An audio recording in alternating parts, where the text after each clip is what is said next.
Good evening. Welcome to the Tactical Devils. I'm your host, Jarvis, and with me tonight I have Stu Wally. Tonight we're going to talk about the latest from Fabrizio Romano that Napoli will trigger a 44 million euro buy option clause for Rasmus Højlund. As always, reported and director Manna confirms there are no doubt Rasmus will stay here. We have an obligation to buy from Man United in case of Champions League access, but he is in our plans regardless of this condition. So basically, Fabrizio Romano confirms that Rasmus Højlund is sold. Thank you very much. 44 million euros plus the 6 million that we got for the loan deal.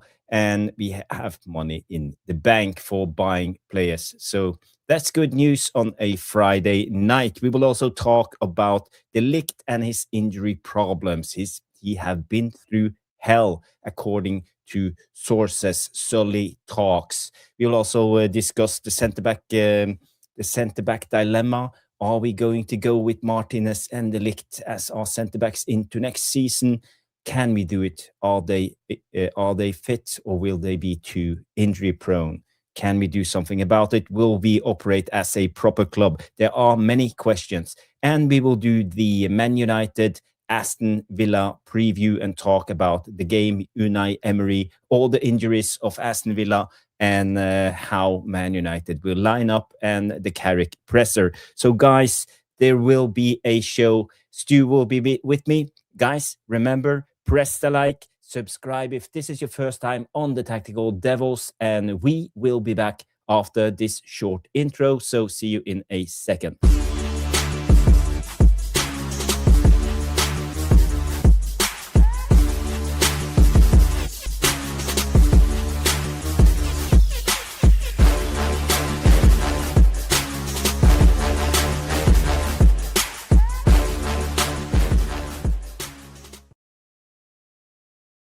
Yes, guys. The Tactical Devils are back after the watch-along with Ligt and Sporting, but now it's Man United time. So it's time to talk about the game that's coming up on this Sunday.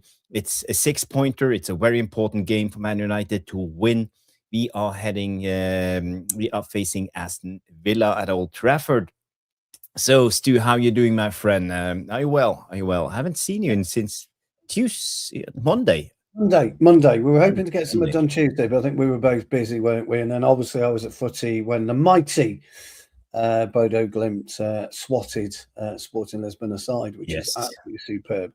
So no, and then obviously we were both busy again last night with family, but we got some spare time tonight, so we're on to do a show quick for you guys. Very quick, I believe it's Jamie Wayne's birthday tomorrow, he tells us. So many happy returns for tomorrow, my old mate. I hope you have a great time. I'll be out tomorrow night, so I'll have a pint for you. I'll have a Guinness, and I'll wish happy birthday when I'm drinking that tomorrow night, pal. But no, looking forward to the weekend. Yes. I think it'll be a fascinating game. Villa at the moment are problematic, as we know, and Emery never ceases to amaze, does he? Let's be honest. So, one of those. Big hello to everyone that's in the house. Great support for Jarvis, by the way. Also on Wednesday for Bodo Glimt. We had about 7,000 viewers. So amazing. It's not every day on this small channel that we reach a big audience. But, thanks to you guys helping us out, hyping the show, liking the show, subscribing, watching, and all of that jazz. But I want to say hi to everybody who's tuned in. And I see Danny B is in the house. I am Titanium Bilal. Jamie Wayne is here. All the legends, all the regulars. We have Sean in the house. Big up, Sean. Good to see you. United versus everybody. Is it just me? Big up. And Bilal comes in and say, Chelsea were supposed to sign Sancho. I'm not ruling anything out. Well, let's see what's going to happen with Sancho. But Sancho's contract is out this in the summer, so we will never see Jadon Sancho in a Man United shirt. That's 100% certain. So I won't even speculate about this. But No. you know, I don't even want to talk about Jadon Sancho because it pisses me off, and I don't want to be angry on a Friday night. No, so never. let's get into the main topic, the main news, and here we go. Fabrizio Romano came out with this tweet tonight, and that Napoli will trigger a 44 million buy option clause for Rasmus Højlund, and it's a buy option clause. It's not an obligation to buy. So it's an option, and that means that they don't have to. But so that's why it's good news that Napoli actually is willing to trigger the 44 million euro buy option clause. And Director Manna confirms, and this is good news. Fabrizio Romano is still a tier 1 journalist, and I trust him when he comes out with this news. So it's very good for us, and I think we need that money, and we don't need the hassle trying to sell Rasmus Højlund when the window opens. It's so much easier just to ka-ching and 44 million, here you go, and get ready and focus on the incomings, because we have a lot of players. We have a lot of work to do this summer. We know that Man United, at the moment, we don't know the budget because we don't know if we are qualified for the Champions League. We don't know who's the manager, and maybe the manager won't come in until after the World Cup. And there are so much uncertainties with this club. So again, we need to focus on the incomings. Stu, does this news make you happy?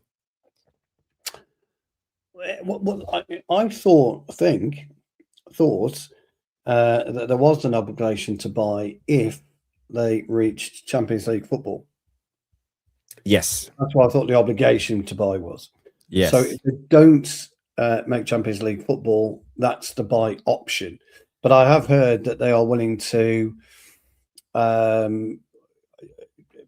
buy him anyway, whatever. He is happy in Italy, and Napoli want to move forward with him, and he's going to be extremely important to them. I think they make Champions League football anyway, and I think they'll be the obligation side of it. But for us, for Rasmus, great move on both counts. 44 million euros for us is brilliant. About 38 million euros, pounds, something like that, is great for us. Plus the 6 we already received, as you quite rightly say, over a 40 million pounds deal, which is good. And it gives us, options then for what we want to do in terms of moving forward. You're right, we don't know the budget. We've got an important summer, and I maintain it. Everything's got to be done before the World Cup.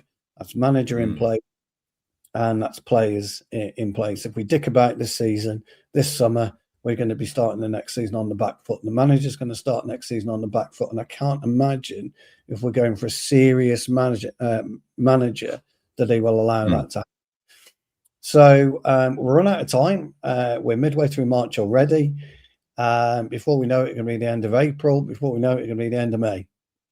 And that's it. The games are done. And, we need to have a manager in place by the 1st of June, in my opinion. Well, I've said it needs to be mid-May, and it does. But you don't have to tell us. They don't have to tell us. Apparently, they've been having secret talks for a long time with certain managers. It's come out by Luis Enrique, hasn't it, a couple of days ago. He turned around and said, look, he wanted to... Hi, Sean. He would like to manage Manchester United one day. But look, we can't be worried about what's happening that side. They've got to be worried about what's happening, and they've got to make sure that they deal with the manager first. Put the stadium on the back burner for the time being until we can get the footballing side done.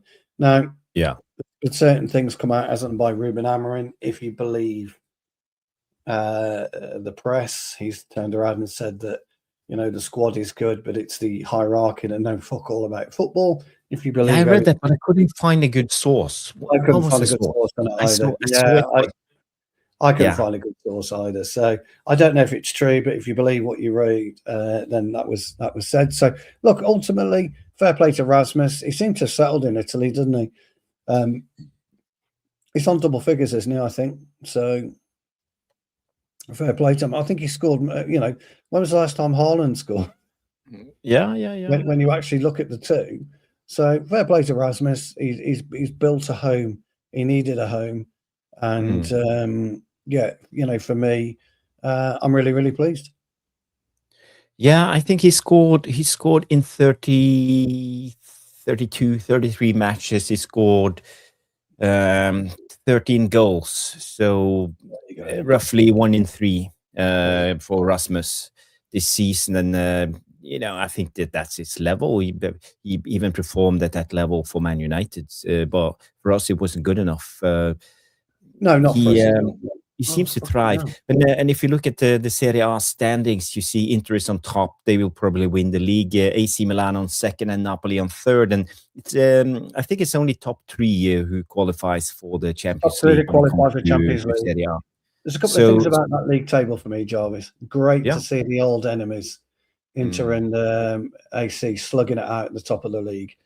Yeah. Great to see Napoli there again. Scott McTominay, Rasmus Højlund, etc. Billy Gilmour, from Chelsea. But look at Como.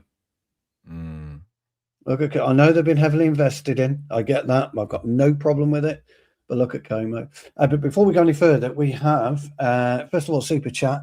We've also got some gifted memberships. And Jamie would like me to read out this. And he said, Stu, can I give a message out to everyone to be vigilant on here? The same person who's been mimicking my account is doing it to other people. Yes, you can, Jamie. Thank you for that. Moderators, if you can keep an eye on that for us, please, we would be very grateful. Thank you for that, Jamie. Right, Super Chat from Grace. She deserves the jingle. She deserves the jingle. What type should be played? The body limp thing? No, I should have one of Dalot for Grace. Oh, God, yeah, we need a Dalot one. Yeah, we need a Dalot one. I need a Dalot one. But and by the way, guys, I put in the new emojis for the members. So if you want to try them out, just go into the chat and type them out. We have a Roshmano emoji also, so or transverse MUFC, by the way, now. Just for you, Roshi, for all those gifted memberships. Let's play a Super Chat jingle.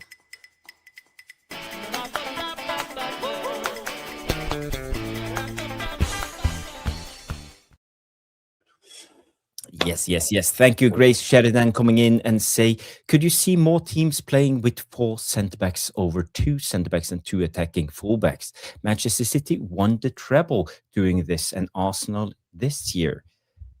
That's a good question, and I will give it to the centre-back himself.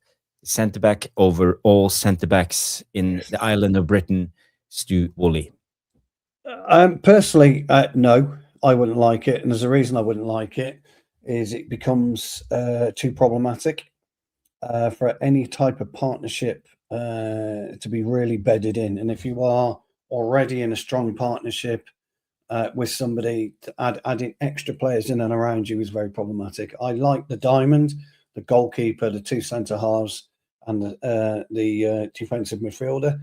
That's my favourite bit. If you can trust your fullbacks not to vacate the space in the most dangerous parts of play, stay alongside you, work with you in formation and transition, then a back 4 is as solid as it gets.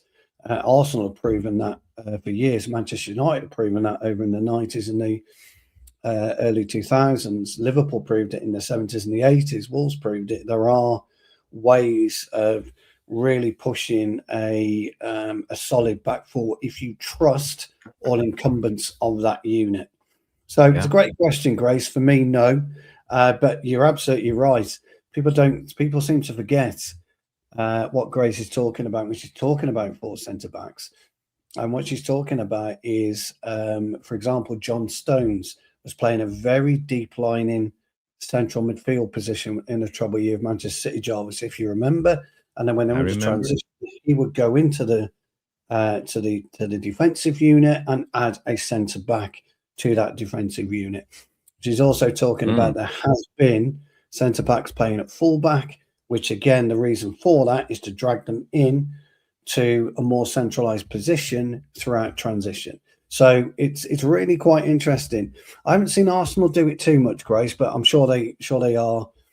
But they tend to run just with Gabriel and Saliba and the two fullbacks, don't they, Jarvis, if I'm not mistaken? And that is who are they playing? Timber. Sorry, Timber, and I can't think who plays left back for them. It's very interesting what you're saying, Stu. But Grace got me thinking when it comes to this, and thank you, Grace. But let's. This is an old tactical board. I just brought it up now because I don't want to reveal the lineups. We will come with the regular tactical board afterwards.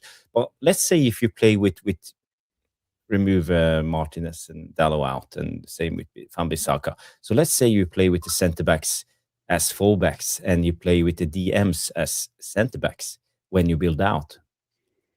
How would that actually work? Not 4 centre backs, but 2 defensive midfielders who actually can play as centre backs. Then you basically will have 4 centre backs, and you will be able to push out both, not just Josh Stones as you see with Manchester City. Yes, that would have been interesting to see. Your reliance on the when you go, these 2 centre backs go there, and the wingers. Reliance on a fullback is quite heavy. So your reliance on Shaw in this case and Dalot is quite heavy. So I mean, Jarvis, we are here to explore the unknown. And Grace, you've made us explore the unknown here. You've taken me right out of my comfort zone. And I've been playing the game. Chris Wilder used his centre backs as wingers. He used his centre backs as wingers. In 2018, 2019. 2018, they're very strong with it until he took it to the Premier League, and they got trampled all over.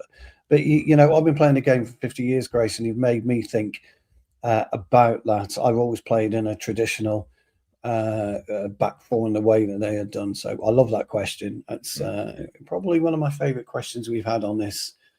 Thank you, Grace. And I also see a great question coming in from Bilal, another super chat. Thank you, Bilal. But we have to go through the fantastic gift. We must do this. Yes. From the legend himself, Rushmano Transfers MUFC. And guys, go subscribe to his X account on Twitter, as it formerly used to be known as. And you get the latest Man United updates with no fuss, no rumors. It's the hard facts, cold facts, always with sources and journalists. So go subscribe to. Yep, you got them. Right. So Steve, you want to start? Well, he needs a jingle, doesn't he? He needs a jingle, obviously. He needs a jingle. Rushmano, the legend. Give him the drums. Yeah, let's give him the drums. Yeah. Where's the drums? Here we have the drums. Yep. No. Where? Yep. Hopefully it's this one. It's the same one I played 2 seconds ago. Where's the drums? I tell you what, the adverts are going absolutely nuts tonight. Every time we keep getting an ad in, I'm stop it. Well, we can do the cities or yours.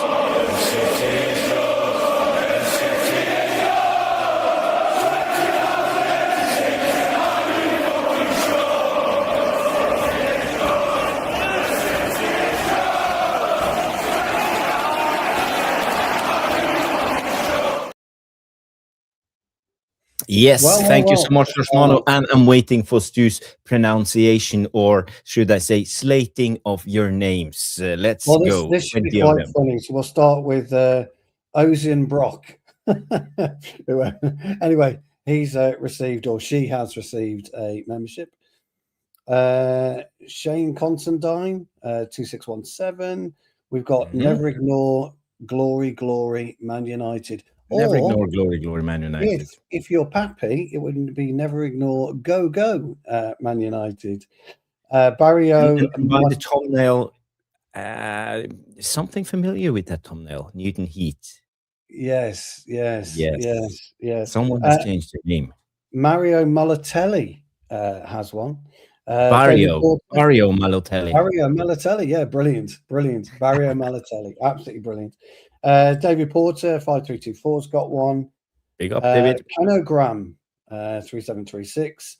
And Eel Smoke has got one. Jarvis, do you want to do some more? Yeah, I can do. We have Strasbourg Steve. Big up the dudes.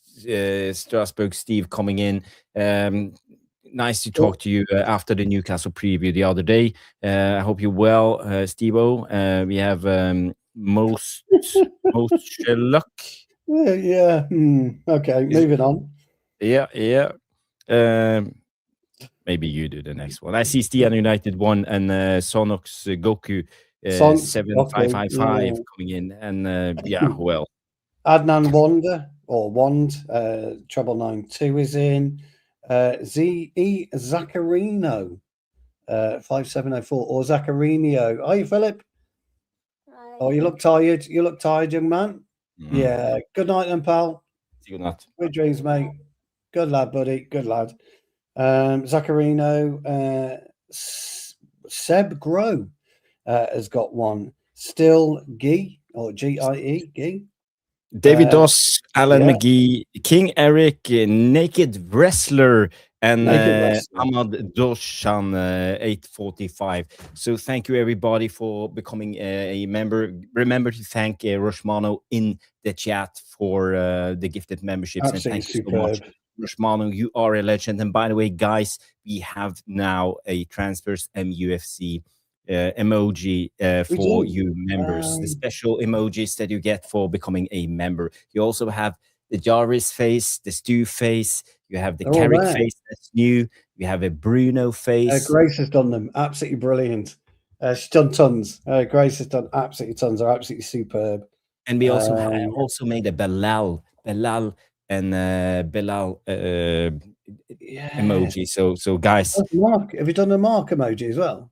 And a Mark emoji. So yeah, I thought he's made the cut. Yeah. Absolutely brilliant. So now it's the time to throw out the Belal emojis for I Am Titanium coming in with a pop quiz to Stu Wally. So now, Stu, you have to pay attention. Put the phone away. Let's get ready. I Am Titanium 4230 coming in with a £2 super chat saying, Stu, name 5 players to play for MUFC and Villa. Mark Bosnich would be 1. Dwight York would be 2. Paul McGrath would be 3. Yeah. That's an old one. John Gidman, I believe, would be 4. Ronnie Johnson would be 5. Ronnie Johnson, did he play for Villa? I'm not sure he went to Villa. I could be wrong. Let me think. Who else? I'm not sure. Maybe. I'm pretty sure he went to Villa. I could be wrong.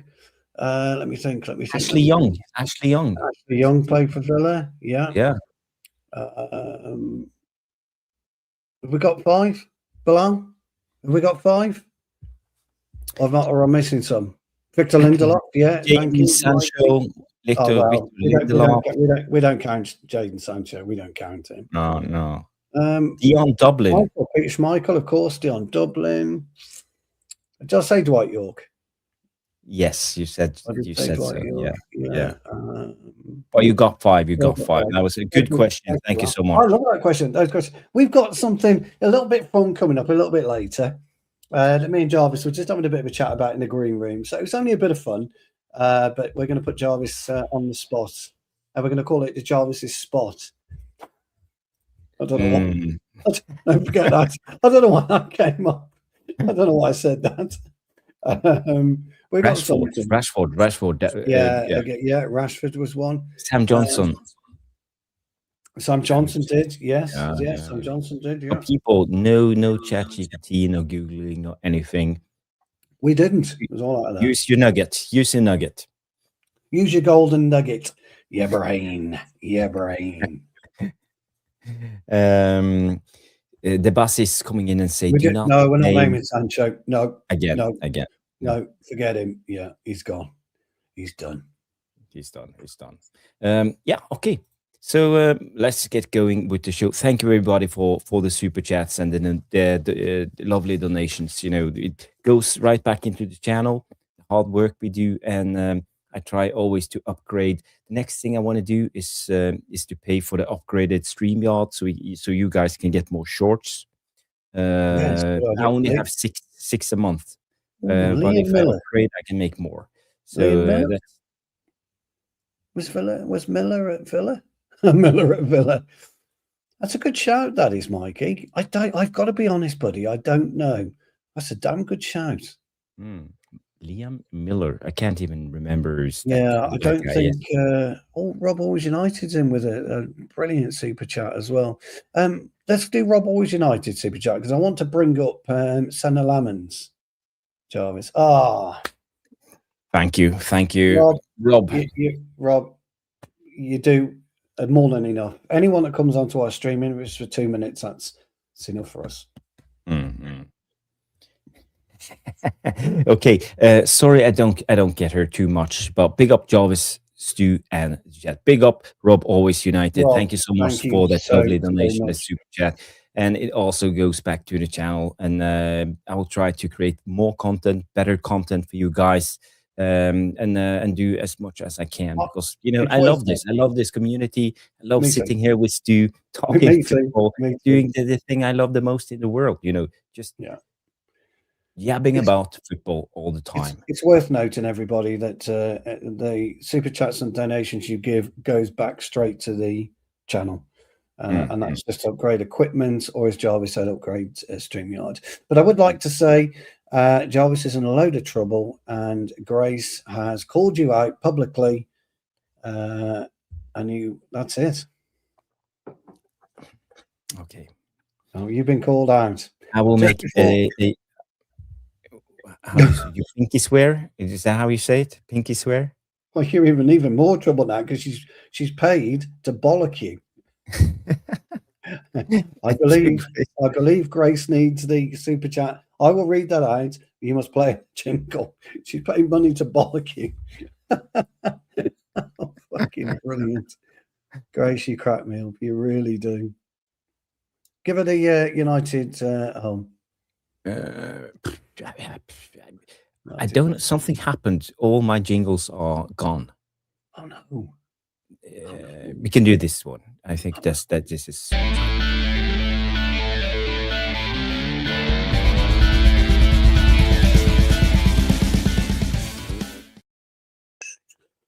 Right, Jarvis. You've got some answering to do, old friend. All right. And Grace says, Jarvis, why didn't you defend Dalot on Nuruddin's channel? You are in trouble. And Grace says, Jarvis, she was watching you. Grace Sheridan, I always defended Dalot. What are you talking about? No, maybe. Well, I'm a little bit harsh on Dalot sometimes, but I think I'm fair with Dalot. I try to be leveled. I defend him in a lot of the times when everybody slates him, and I think 90% of the fan base have given up on Dalot. But I deep in my heart, I think there's a player there, and although he's a calamity at times, I feel that Dalot also have a lot of good things, in him. He's always available. You can never take him on his effort.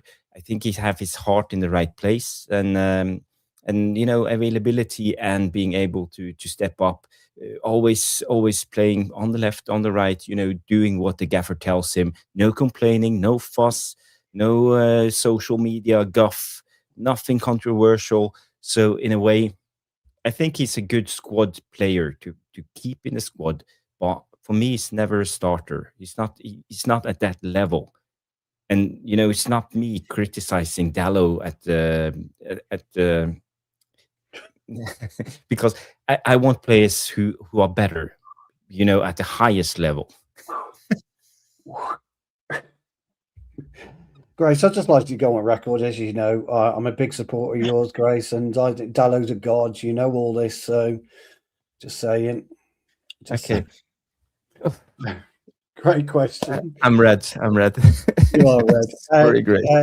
Dalot, sorry, Gracie. With us, we just say it how we see it. And Dalot and Jarvis has said this on a many occasions. I will back him up on this. Dalot has improved a lot under Carrick, and I think that's fair to say. He's been one of our most consistent performers. So And he has mentioned that a few times.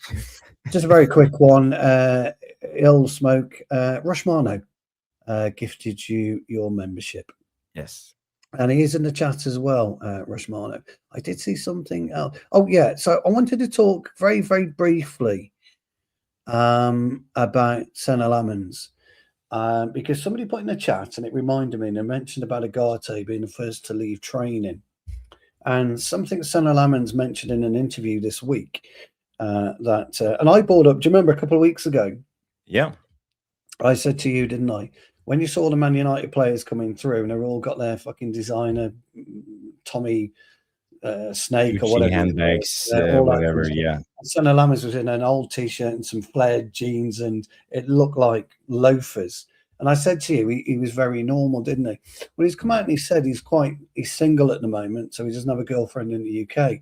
So he's not going home because what's he going to do from 1 till the next morning? I'm not a gamer. I don't do anything. I don't go shopping and that.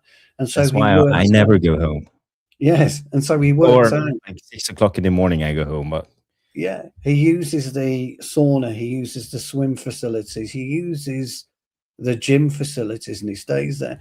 And interestingly enough, and it falls, and I hate these fucking questions by stupid YouTubers who haven't got a fucking brain, can't ask a decent question if they tried it.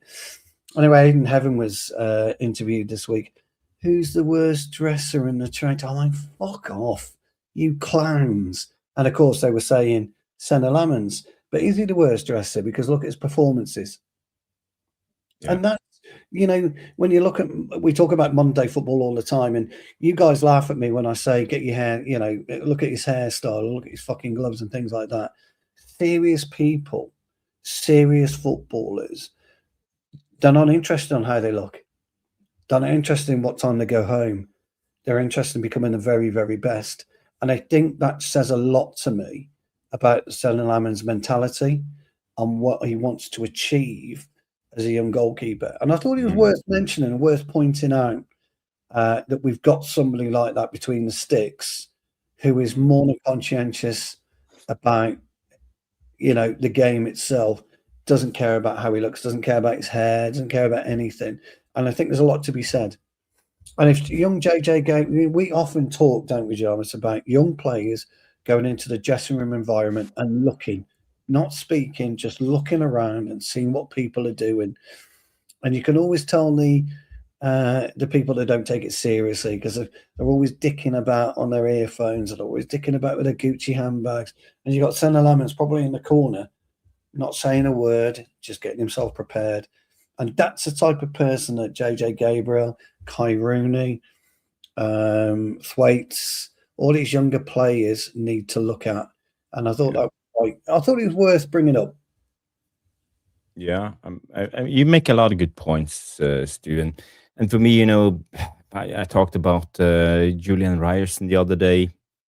Also, a lot of similar characters. He's not that flashy type of wannabe rich and famous type of personality. You don't even watch football, and in a way, I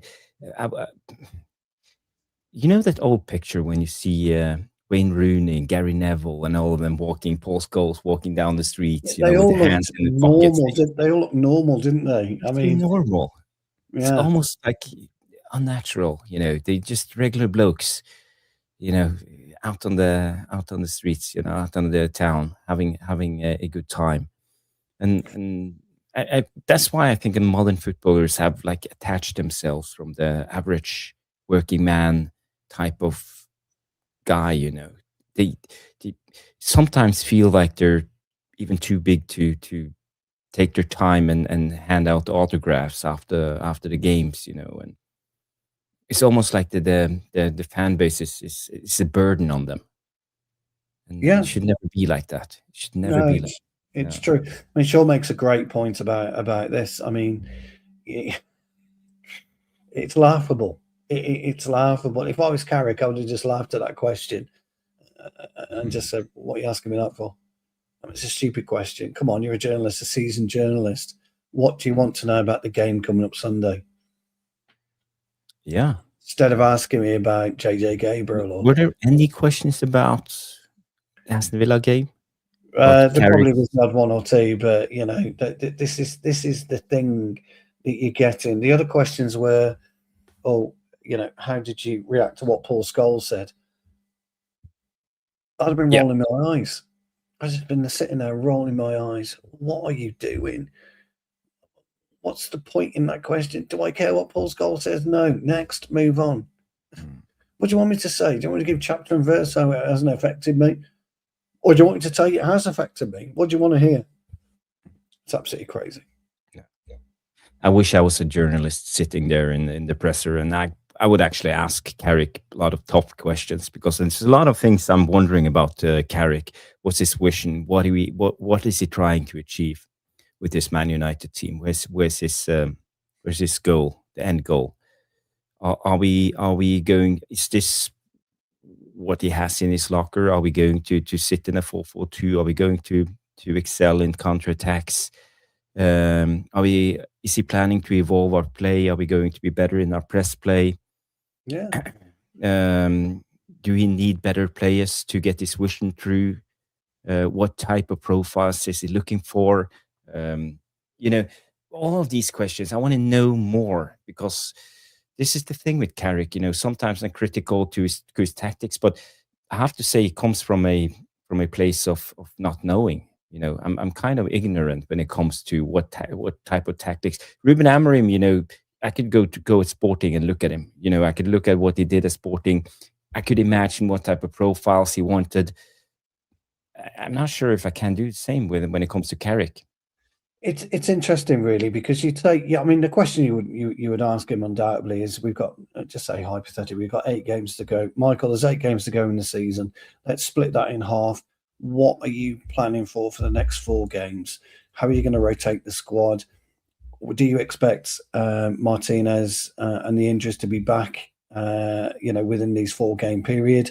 And if so, what are you expecting to take points-wise, etc.? That's what you want to know. You don't want to know whether you're upset whether Paul Scholes has asked you something. You don't want to know. You don't want to know whether you're bothered about what's happened in Europe to other clubs. You're interested in those 4 games, and then when those 4 games are up, you want to talk about the final 4 games of the season. Okay, we're in 4th place, 3rd place in the league. How many points do you think we need to go to finish 3rd in the league? How are you going to get these points? You know, that type of thing. And those are types of things you know that you ask these guys, because that's the important side of what they're saying. I can't remember listening to a press conference, right, and listening to a question. I actually thought, wow, that's a great question. That is a brilliant question. That is the type of question that has got to have an answer attached to it of meaning, because that's all you're looking for. You're looking for an answer of meaning, Jarvis. You're not looking for bullshit. No, that's the thing. That's the thing. You know? I got to remind you guys to smash the like. I think we are on 22 likes at the moment, so please do us a favor. Always smash the like as soon as you come into the show. That's the most important thing you can do, and obviously watch the show. But the bosses comes in and say journalism has degraded a lot, and Yes. you know, preaching to the choir. We all agree on that one. But you know, it's us, the consumer, who actually decide why and why they ask those type of questions, because you know, everything is algorithm based. They know how many clicks, what type of headlines they need, what type of profiles in their articles they need to put out there. And basically it's the editor's job telling the journalist, okay, I need this, I need this, I need this on my front page, the back page, and the mid page for the next paper. Yeah, well, unfortunately, Jarvis, our platform, YouTube, has allowed the likes of Beth to get in there and ask questions, Flex to get in there and ask questions. They you know, and they try and answer and ask intelligent questions, but they just don't get it. They don't understand what they're talking about half the time. Great question.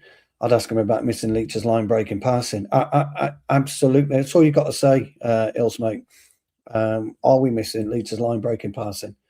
and then that demands an answer, and it doesn't demand just a yes, because if you do get the yes, which is what you're praying for, then you go back with the follow-up, you know. And that's how journalism is. You know, I know what I'm talking about because I do it.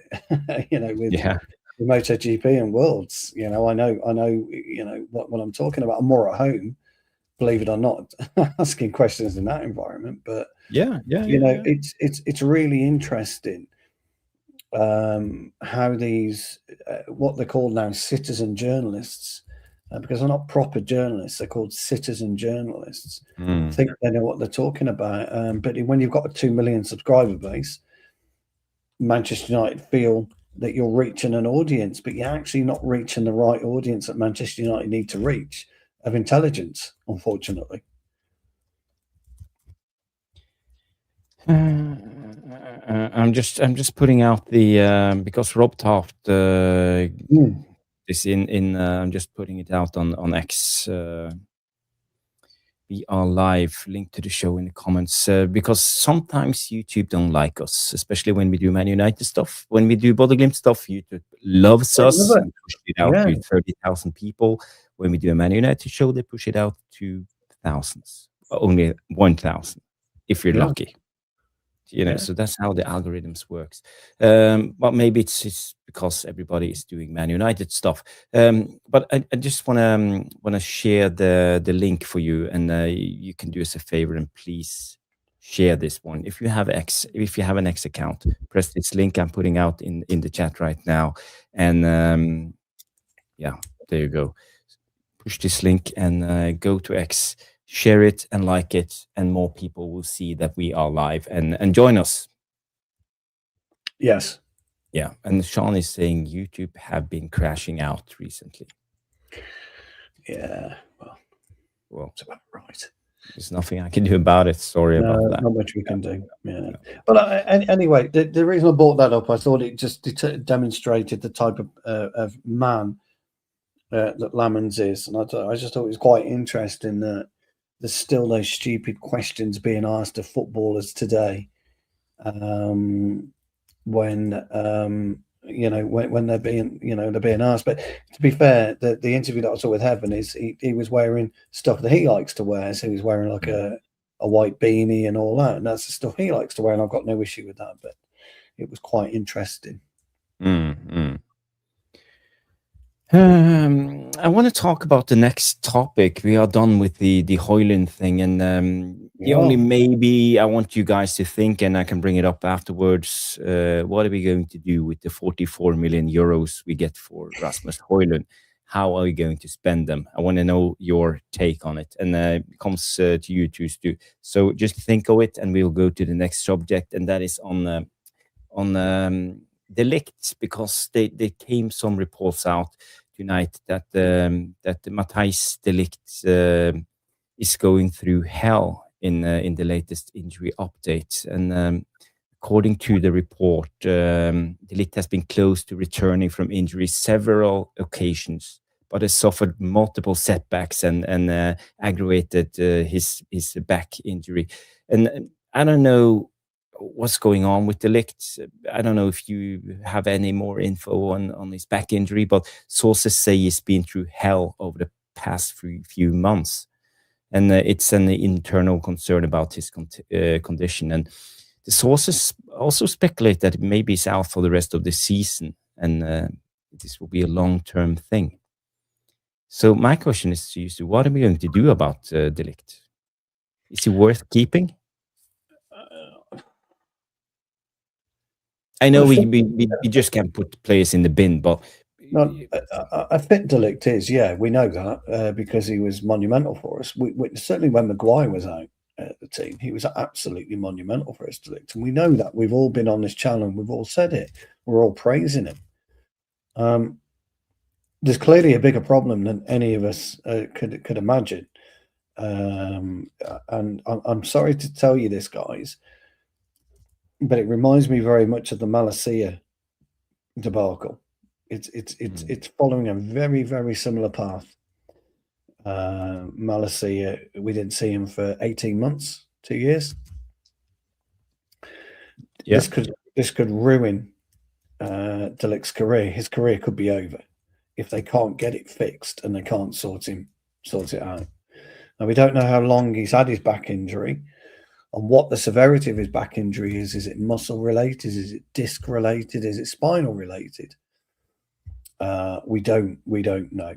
But, you know, ill smoke is correct. We need players on the pitch. So, Jarvis, we must invest in a centre half in the summer because we cannot rely on Martinez anymore, and we cannot rely on De Ligt. It's not De Ligt's fault, and I feel quite bad that I'm talking about De Ligt in this way. But I said to you when Martinez got his last injury, Jarvis, he was out for a while. I told you he would come back and there would be niggles, and it's proven to be that way. Now, I don't know what's happening with our medical department, by the way.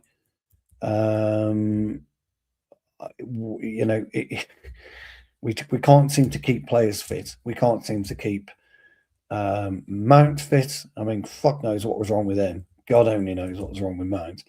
And Martinez is struggling to remain fit on a regular basis for us. So unfortunately, we must go into the market and we must get a top quality centre half that we can trust and is going to remain as fit as possible, okay, throughout the campaign. Now, yeah, especially when we have Champions League coming up and 2 games a week. We can't rely on Martinez and we can't rely on De Ligt, okay? No. Now, we've got 2 and 3 really good centre halves. We've got Yoro, who'll come good. We've got Heaven, and we've got Fredrickson. Now, I think Fredrickson's injured as well, isn't he? I noticed. So I don't know what kind of knock he's got. But ultimately, we must get at least one centre half through the door. It also means that Harry Maguire will have to sign his contract extension for me because we need that aerial presence, Jarvis, and that power. And you know, whether he plays all next season, it's one of those. But we must have Harry Maguire now sign that contract, in my opinion, because everybody said with Martinez, we've lost him for a few days. It's just a small niggle. 4 weeks later, he's still absent. Mason Mount, 6 weeks later, he's still fucking absent. You know, we can't carry these players like Mount anymore. Now, you give Martinez, clearly, Jarvis, you give him a bit of slack, don't you? Cut him a bit of leeway, as the lads have already pointed and the ladies have already pointed out in the dressing room that, you know, his defence splitting passes. We know what he gives us. Mickey van der Ven, yeah, I would take him. He still has injury problems, but he's a brilliant player. We're looking at Musio, or what's his name, from Nottingham Forest. I would take Anderson, by the way. Murillo, or what's his name? Yeah, Murillo. I would take Anderson from Fulham. I think he's top draw. But we must do something to get a top quality centre half through the door. So I wish him all the best. I really do, because I think he's brilliant, Mateus. I think we need to stick with him, Jarvis. But it could well, end up with his career. It could. Yeah, but you make so many good points. But I just want to point out, but we have a lot of these players in our squad, and I think we have to make a choice. We have to make it up. We have to set the course for the pathway going forward. Where do we want to be? Because we have been struggling with all these injury-prone players for so many years. I can mention a couple of names: Varane, Phil Jones, Luke Shaw through the years, and all of these guys. You know, Eric Bailly, Rojo, all these centre backs, especially. So many of them always injured. But I felt at the time, let's say, we had a shift because before that, I felt that a lot of these players were rushed back. As soon as they were available, we had to play them because we were out of options. When Amorim came in, we saw this Malaysia thing, you know. The club started not saying anything about injuries. Yeah. They don't give any information. They don't give any pressers. We don't know nothing about the severity of the injury. They're just out, unavailable. And this is where we are. And now we see the same with Mason Mount. We saw it with Malacia for so long. The Ligt now again. And I don't feel the club is trying to rush back players anymore, because I think they have understood that a lot of these players are very, very fragile. Yeah, I was going to say, that's a great point, because Jarvis, my old mate, and I think you'll agree with me on it. There's no point rushing Mason Mount fucking anywhere. No, you may as well just rush it. You may as well wheel him around in a fucking shopping cart, because you give him 6 to 8 weeks on a 3-week injury, and he only plays 3 fucking games, and he's off again. I mean, and this is the big problem. And I was saying, for me, I think the most important players, and I will be controversial because it's not about abilities. Someone said in the chat, "I love the Ligt." Me too. As a player, when he's on the pitch, his attitude, his abilities is fantastic. Same with Martinez. But I think it's time. I said so on Noradin channel the other day. I think it's time. I think we need to make a hard choice. And the hard choice is, we can't have you in the squad. We can't have players who's not available. We need at least players who's available in 3/4 of the games. You can't be injured half a season, 6 months every season. You can't miss 50% of the games. That's untenable, or what was the name is? It's untenable. And the players I'm talking about is Mason Mount, it's Lisandro Martinez, it's De Ligt, and it's Luke Shaw. Even Luke Shaw's been injury-free this season. I don't trust him. And I know that Luke Shaw will be injured again. The next time he's injured after the World Cup, he won't be back in August. He won't be back in September. He will be back mid-October, struggling with a knock, something, and he will play 50% of the games next season. This is where he is. I know that for sure. You can quote me, you can clip me, you can do whatever, but this is a fact. I'm 100% certain Luke Shaw won't come back injury-free from the World Cup if he plays. And also, I have a big question mark when it comes to Mazraoui, Maguire, and even Kobbie Mainoo. Those are the 3 players I have question marks with when it comes to their availability, because they have also a history of being injury prone. Maguire struggles. He's getting older, and I see the tendency now. He plays like 6, 7, 8 games. He's out for 2, 3 games. He comes back, and rinse and repeat. So how are you going to build this squad? We are screaming out for midfielders. We're screaming out for a left winger, maybe a right back. Well, you can't. The trouble is, you can't. Can we trust the centre backs? No, the trouble is, Jarvis, you can't build the squad on what we're trying to say. What we're talking about now, you can't build it, which is why you can only afford to buy 1 centre-half, 2 midfielders, if you want a left winger. Then we're not serious. We're not serious as a club. If we want a left winger, do we want a left winger? Is the new manager going to play with a left winger? We don't know in this. I made a point the other day, Jarvis. I'd remove and I would sell Bruno, and I would put Cunha in Bruno's position, and then run Dorgu, Sesko, and Mbeumo. That's what I would do. But we won't do that, because everything goes through Bruno at the moment. Before you all have a pop at me, guys, I understand that Bruno has been our most creative. Somebody said that if a poll was out that who's the best midfielder in 25-26 so far, Bruno wins it hands down. That's what the consensus is, and I get that. Absolutely brilliant. But Jarvis has just made a point about squad building. And you can't do it if you're holding on to an asset worth £100 million or £60 million or £50 million. You can't build a squad around it, because you've got to free up money. So yes, we're freeing up Casemiro money. Yes, we're freeing up Højlund's money. Yes, we're freeing up the Sancho wages. Yes, we're freeing up Rashford's wages. We're getting 30 million euros in for Rashford, but you still got to make strong cuts. You have to make that. And I totally agree with you, Jarvis, that you can't rely so much on Maguire, and I admit that with his injuries. Mazzari, I think better. I think you could live with Mazzari. It was a 13 million quid. I'm just putting a question mark. No. It's a 13 million quid acquisitions, and we can kind of live with that. We know that Malacia is likely to go for 2 million or a 3. Bindy's gone for 4.5. You know, we've still got players that we're going to generate money from. We've got money that we've already got saved, or the credit card will come out again. But I agree with Jarvis. We must make a decision to. It depends who you bring in. Lil Smoke. If you can get the right players in, you can lose Bruno, and you can lose. Yeah, we can go to that one. I think that's an interesting question. But I just want to finish up with this injury-prone centre-backs, because I feel at the moment we have 3 of them, senior experienced centre-backs. And the problem is, if you're going to play, let's say, 2 games a week, we qualify for the Champions League, we go deep into the League Cup, same with the FA Cup, we are almost nearly 3 games in every 8 days.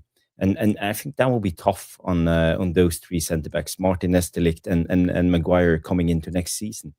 I don't trust them, and I feel that we will see a lot of injuries. And I won't sit here and blame the manager again. Let's say Carrick keeps the job.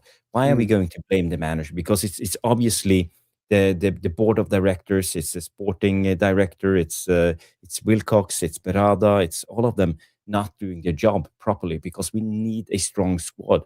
And I would rather go down a notch. I would buy someone else and try to sell De Ligt and Maguire and Martinez, if possible.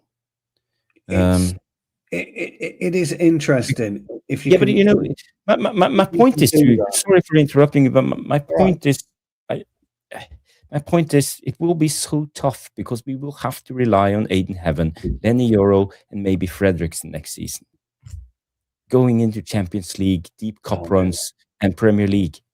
Can't do it, because at least one of those 3 will be injured at all the time, and most likely 2 of them will be injured a lot of the time at the same time. And we have to rely on one of the youngsters. Yeah, and the problem is financial, Jarvis. This is our problem. It's finance, because we've got to go big on the 2 midfielders, haven't we? We know this. We know we've got no choice. No, we don't have to. We don't. Going big is not the same as going for quality. There are players out there. I said to you, we should go for. They won't go for Sanderberg. We know this. No, but we won't go for Tonali or Bruno Guimaraes either, because there were reports even coming out tonight saying that we are dreaming about those players, but the board feel it will be too expensive. Yeah, 100 million. You're looking at 100 million. So you have got to look at maybe 2 midfielders then for 100 million. And then if you do want a left winger, which I don't think we need, but if you do want 1 or 2 centre-backs, maybe if we shop sensible, we could get 2 centre-backs and 2 midfielders for 200 million, but then you're not buying anything else. The report coming out from Mark Ogden coming in and says Tonali and Guimaraes would both be of interest for Man United, but if they were becoming available, but there is an acceptance at Old Trafford that Newcastle would make it almost impossible to negotiate a sensible financial deal for either player. And I think this is where we are. And I think we feel the same when it comes to Wharton, and the same goes for Elliot Anderson. We are not in the bracket of signing £100 million players. We know where they're going anyway, don't we? We know they're not even. We were never going to get those anyway, unfortunately. No, but I think this is where we are, and I think they are pushing the agenda that we are going to spend that much money on midfielders and not signing any centre backs. But I think it's just they're putting the woolly over our eyes, you know, then trying to. The thing is, whatever we do now, if we don't get local, we don't buy local again, we're going to have problems. So, and when you buy local, you got to pay a little bit more for it. So it'd be interesting to see what they do. There are players like Mateus Fernandes who's out there. There are players like the midfielder, the Leeds midfielder. What's his name? Stach, the German guy. There are some incredible midfielders out there who can actually do a good job. Who's not in the 100 million bracket.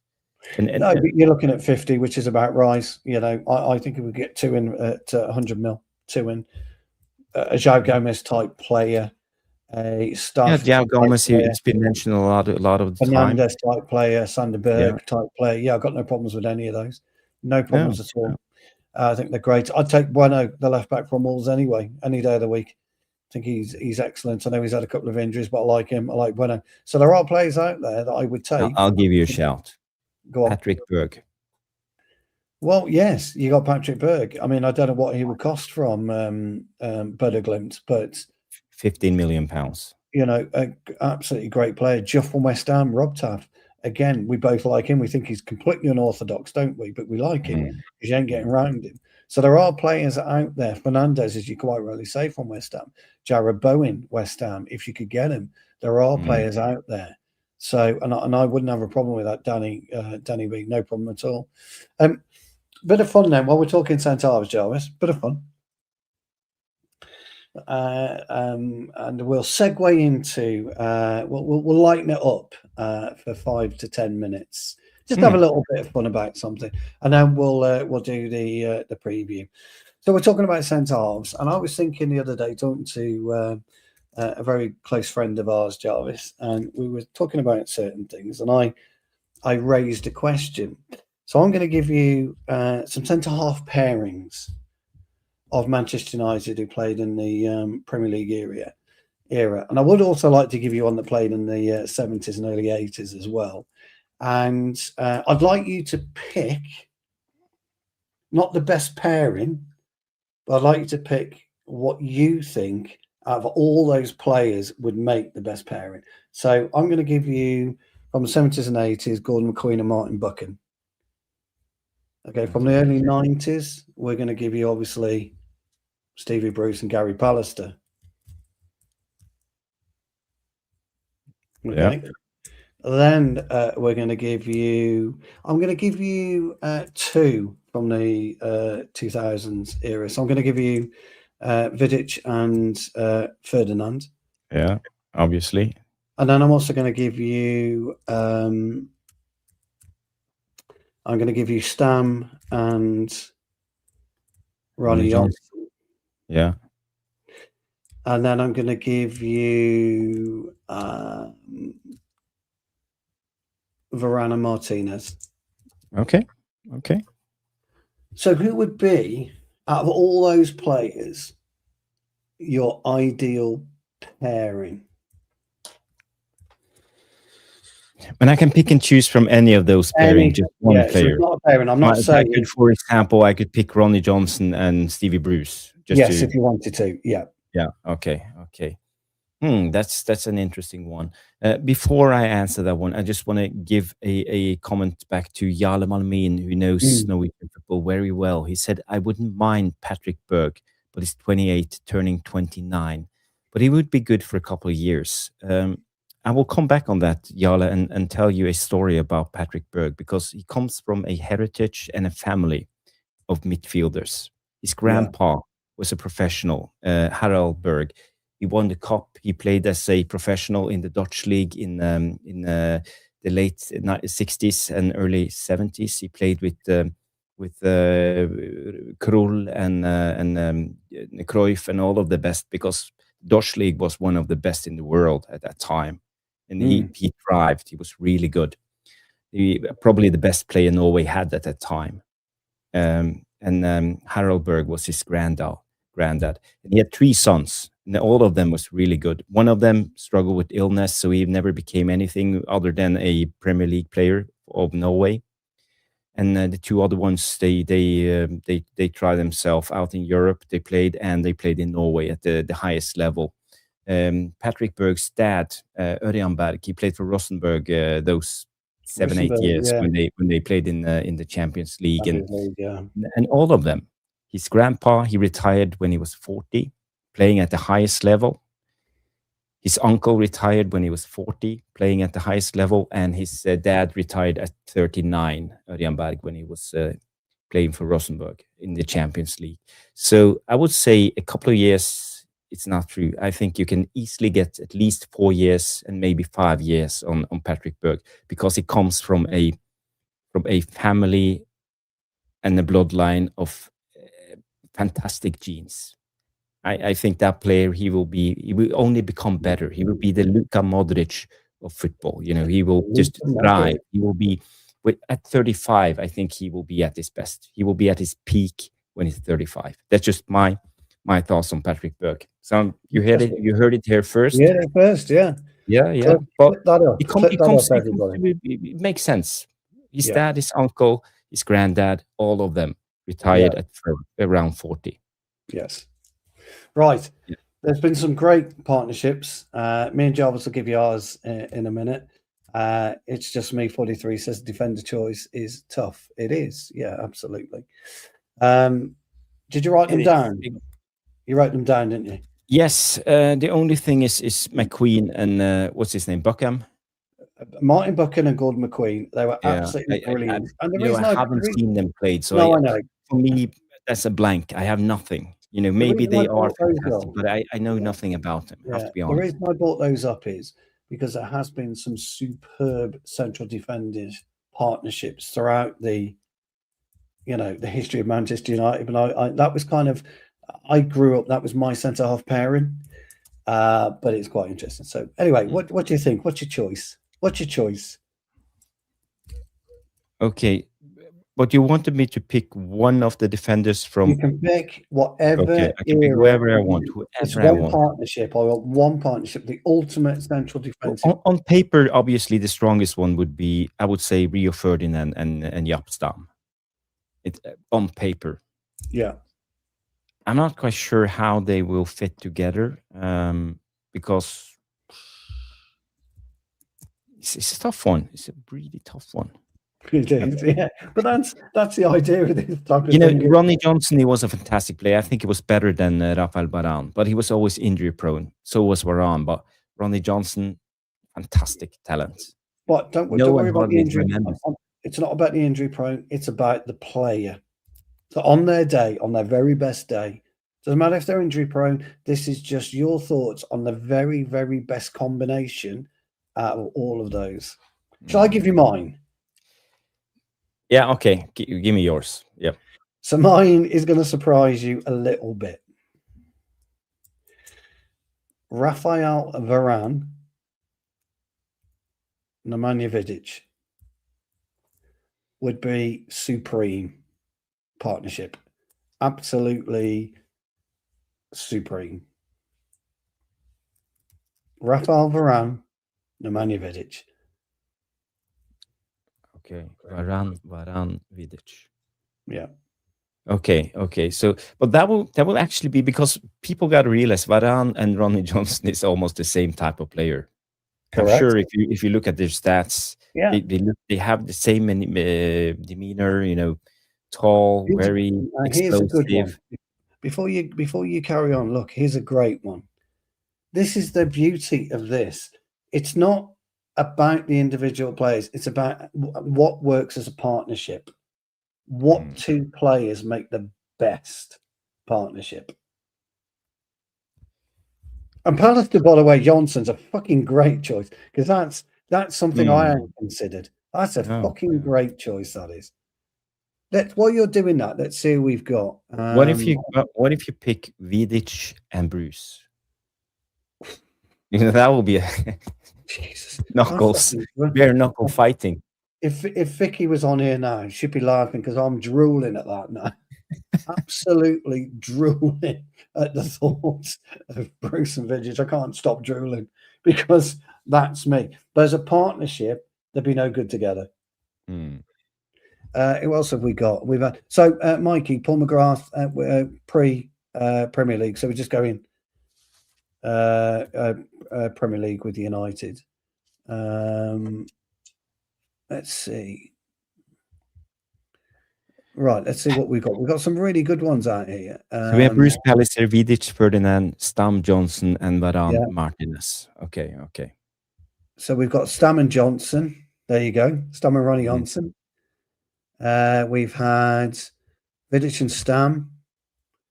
We've had Bruce and Pallister still. Yeah, absolutely. Vidic Stam and Varane. Yeah. we've had some really, really good ones.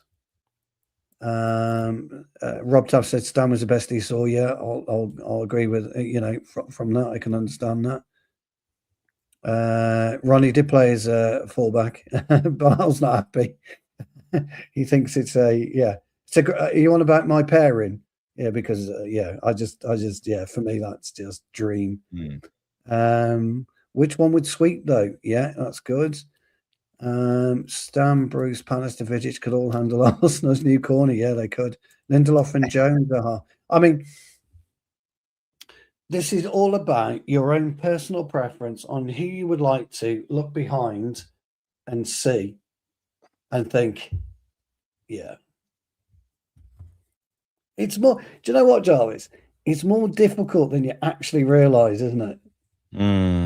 Yeah, for me, I have problems making up my mind when it comes to this. That's great. Do you know why that's great? I know great defenders, aren't you? Yeah. But leaving Rio Ferdinand out is almost impossible. But is it? For me. Well, there you go. So it's Ferdinand. No, but it depends what you want, because I think Rio Ferdinand is the ball-playing type of centre-back that we need in a pairing.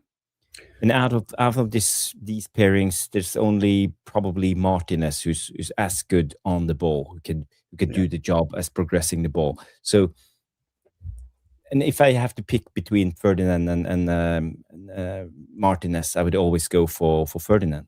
So I need Ferdinand in this pairing because I need a ball progressor. Okay. And I need a aggressive, like old centre-back type of player, and that could be either Bruce, Pallister, Vidic, Stam. And I'll go with Ferdinand. I'll go with Ferdinand and Jaap Stam. That's my final. Nice.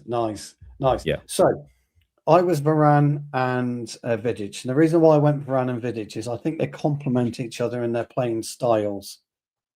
Okay. So Varane was not as graceful as Rio. I totally agree with you on that, Jarvis. Rio was very graceful, could progress the ball. But Varane's positional sense was absolutely, when he was on his game, was brilliant. And when in his younger days, I know we didn't get him in his younger days, but we're talking about the player, don't forget, not his experience with Manchester United. He was a ball progressor. Vidic, for me, like me, takes no fucking prisoners, doesn't give a fuck, and just would head the player, the ball, the goalkeeper, and fucking punch the ref at the same time.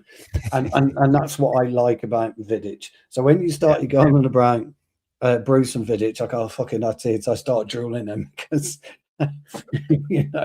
it's like my dream centre pairing. But Varane and Vidic are the perfect partnership for me based on how I want to see them. Look, do you know, and here's the best thing, guys. There's no right or wrong answer. The reason I picked those is because there is no right and wrong answer. It's absolutely brilliant. And just to annoy you all, in our next show, and I'm not gonna tell you what we're picking. It could be goalkeepers, and it could be strikers. So it's either going to be a goalkeeper or a striker. And we will ask you again. It's all for a bit of fun, but there is no right or wrong answer. So the reason, Jarvis, the best part about it for me is you had to think about it. Yeah, I had to think. Think about it. Yeah. You didn't say, "Oh, that's fucking easy." It didn't hurt my brain. Yeah, you had to think about it, and that's the whole idea of it. Is, you know what? Hold on. Martinez, Varane, Vidic, Stam, Pallister, Bruce, Johnson.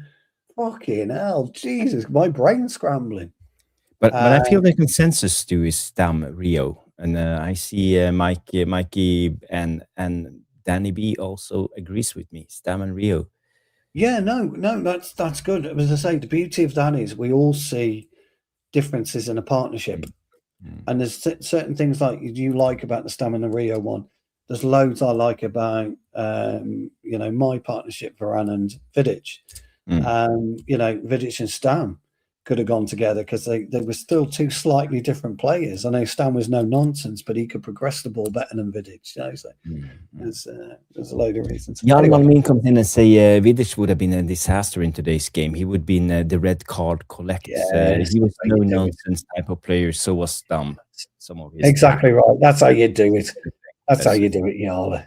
I've got no problem with that. So Vidic and Stam then as the perfect centre back pairing. I've got no problem with that. So, but it's nice that we all chose different. I mean, Rashmano, coming up with the Pallister. And was it Vidic, Pallister, Stam? I can't remember what he come up with now, but really good. So interesting. Yeah. I had to scroll up to see Rashmano. So many comments. What did he say? There's loads of comments. Yeah. By the way, Mikey said Rio could read the game, also get stuck in and look after himself if needed to be. Yeah, he could. 100%. He could. All the United Defender partnership shows how the club has evolved. Bruce scored 20 goals in a season. Pallister played every game in 95, 96, I think. Stam, Vidic, physically strong. Varane, too cool and solid. Yeah. So as Rob Taft says, to finish that segment off with, there is no wrong answer because we all want them now. And he's absolutely right. Great. It was a bit of fun. It came to me the other day, Jarvis, just a little bit of fun.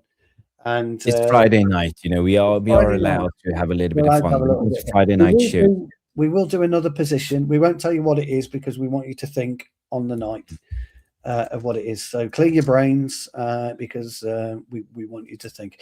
Me and Jarvis are considering getting hold of Johnny K. We haven't been able to do it to put a bit of a quiz on because Johnny K, as you all know, is an encyclopedia of knowledge, and he would love to do a quiz for you guys. So, but we'll give you notice on that when we can get Johnny, because obviously he lives in Florida and it's timing for him. Yeah. By the way, guys, I want to shout out Claire and Bilal, I Am Titanium, and Craig Craig Therin for retweeting on X, helping us out and reaching out to a bigger audience. Thank you so much, guys. Thank you. Means a lot. And if any of you wanna help us out, I put the link in the chat, and you can just jump over to X and like and retweet. Yes, please. That will be helpful. And guys, if you want to ask a question similar to that or anything you want me and Jarvis to answer about what we think, just put it in the chat because we love questions like that as well there. It's just a bit of fun. David May and then Henning Berg, again, no, absolutely right. It's criminal to not choose Henning Berg and David May. I totally agree. What about players like Wes Brown, John O'Shea? No, they're not up there. This is not the highest level. I think I picked the highest level. I picked from the top of the tree, not the mid to Laurent Blanc. Again, if Blanc had come in his, but again, he was 36 when he arrived. He was too old. Yeah. He scored against Tottenham though with a header. Yeah, he did. But we were terrible that season in defense. We were awful. TK Issels is in the house, or T Kissels. I don't know how to pronounce your name. You say the back pairing partnerships on defense also are heavily influenced by who is in the net, right? Onana or Schmeichel. It's a big difference. That's a great point. It's actually correct. I often say TK Issels or T Kissels, as Jarvis said. Please let us know how you pronounce that. That I play with a diamond, so I'm a centre half. So I like me, my centre half partner, and I concentrate purely on the holding midfielder and the goalkeeper. So you're absolutely right. I want to know that I've got somebody I can trust in front of me and behind me. So yeah, absolutely right. Imagine Maldini, because Jarvis is going to start drooling now. He's already doing it. I can see it. He's already drooling now. Jarvis is. He can't take that. Jarvis, ladies and gentlemen, is about to have a crisis. As they would say, but Franco Baresi was always the better one. He was the mentor, and Maldini was always the understudy. He was the apprentice. Imagine then, Jarvis, Baresi and Cannavaro. Now he's definitely having a crisis. That's He's getting hot. He's getting hot under the collar now, Jarvis. He's like, he's going red. He's getting that hot. Franco Barresi. Thank you so much. Thank you so much. We are trying our best. Thank you. This Thank is what you. we do. This is what we do. Tea about Kizzles. freestyle. That's how Most we about pronounce it. freestyling. But guys, we can't do a show without talking a little bit about the Tea Kizzles. Tea Kizzles. Thanks for letting us know about that, because myself and Jarvis, we butcher names on a regular basis. Don't take it personally, because we just do. Yeah, we must. Yes, we must. Yeah, we can't do a show without talking about the managers. And, Manchester United group of managerial candidates include Unai Emery, Mr. Good Evening, Andoni Iraola, Oliver Glasner, Roberto Di Serbi, and Julian Nagelsmann. This comes from Mark Ogden. And I think he's right. I think these are the candidates we are looking at. And I wouldn't even include Unai Emery. I think it will be too expensive. I also heard that Spurs are looking for Unai Emery at the moment and are willing to pay a king's ransom to get him in. So I think we are looking at Andoni Iraola, Glasner, De Serbi, and Nagelsmann for me. But let's play this game. So out of these 5 candidates, guys, get it in the chat. You're only allowed to pick one name. Who would you take as our new manager if Carrick is not given the job? And I will give Stu the first answer. Do I have to pick off that list? Yes. I have to pick off that list. You have to pick off this list. Oh, for fuck's sake. Fuck. Because I think he's right. I think these are the candidates we are looking at, because I think it's not only about abilities. I think it's about financial reasons too. And that's why I'm not including Unai Emery.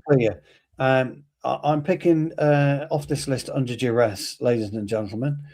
I'm being threatened with arrest, and I've got no choice but to pick from this list. But my chosen candidate does not appear on that list. I'd like that clear. So I'm having my arm twisted behind my back, and I've only got one choice. Good evening, Unai Emery. Okay. And that is under duress, ladies and gentlemen. Let me. What I would like to say is Unai Ancelotti Emery, please. So I can just get my pick in. Okay, but the game is Michael Carrick is not getting a new contract. Good evening, Unai Emery. So we have to pick out of these 5. I agree when it comes to Unai Emery, his pedigree is the best. Sean Dyche. He's going to be at Tottenham, isn't he, ladies and gentlemen? No, Nagelsmann looks quite popular. Jarvis, who are you going for? Yeah, so okay. Let's see what people are saying in the chat. I see Das comes in with Enrique is top of the list. Not according to Mark Ogden, he's not. Danny B said Carrick if he makes top 4. If not, Iraola for me. Okay, I agree. Nice. Nagelsmann from Rob, Sean Dyche, Emery, Iraola or Nagelsmann from Yala. I thought you only allowed one. Carrick, and Das comes in with Nagelsmann. Yala, you're only allowed one. You can't have 2. Yala is allowed. He's allowed to. Yala is allowed to. Yeah. Okay. And one of the mods he's allowed to. And you are choosing? Mine. Oh, let me think. No, it's Andoni Iraola out of those 5. Iraola for me. Okay. Yeah. Lovely. And not Big Sam as Bilal suggests. We had the super chat from Bilal coming in from 10 minutes ago. Oh, sorry, Bilal. No. I was saving it for the Q&A part, but we also have to do we can do a couple of questions, then we have to do the preview. Yeah, we're getting on. We're on an hour and a half already, aren't we? Yeah. Cracking. Yeah. Time flies. It's a question in from Bilal coming in super chat, £2 saying, Jarvis and Stu, what is your favorite takeout meal? There's just one thing I love the most in the world, and that's pizza. pizza? I like an Italian pasta takeout. They come in Italian pasta like cups, and they're so rich and creamy or tomatoey, depending on what pasta you like. And they come delivered in a cup, and it's beautifully warm, beautifully presented, and it's Italian pasta for me. Get a bit of champagne with it as well. Stu, I love pasta, by the way. I love bolognese. But the thing is, I can't eat pasta. It's not good for you. You're a bit heavy. When you're pushing 50, when you're pushing 50, too much carbs. Too many carbs. Well, I eat pasta because it keeps me going for footy. So I like pasta on the weekend because it's slow burn energy. So I like that pasta. Okay. Pizza, I don't mind so much, but I think if you get a dodgy pizza, if you get a bad pizza place, it's not great. But I do like a pizza. Yeah, but I know my pizza place. I know my pizza place. Yeah, Big Dad's spaghetti bowl, no problem there. Big Dad's, we love that. Yeah, no problem at all. Yeah, I've got no problem with spaghetti bolognese. Love it.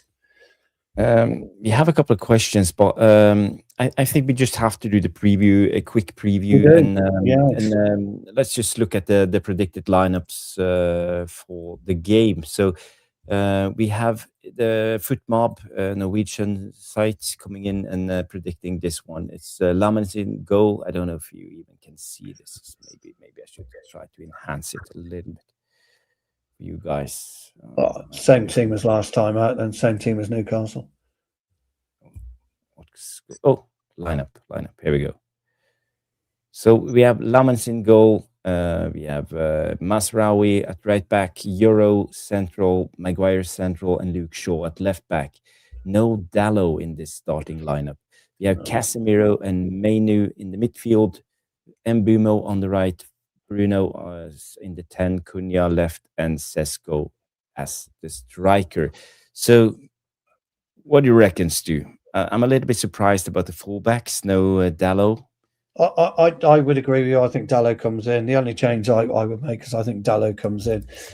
Mainu's got to, for me, though, pull his finger out and become. He needs to start being more influential in games for me. But we got nobody to swap him out to. I don't believe Agata comes in, so I believe that's the right team. But it's Dalot for me rather than Matsari. Yeah. When it comes to Villa's team, the predicted lineup is Martinez in goal. They have Madsen as left back, Mings, Konsa, Lindelöf at right back. There's a weakness we can exploit. They have Onana and David Luiz as their what do you call it? The pivot. The pivots. Bailey, Buendina, Rodgers, and Watkins up top. Rodgers, is that a player to look out for, or is it Watkins? Not at the minute. 6 to 8 weeks ago, absolutely. He was phenomenal against us, wasn't he, Rodgers? He scored, if you remember. Yeah, he scored against us at Villa Park.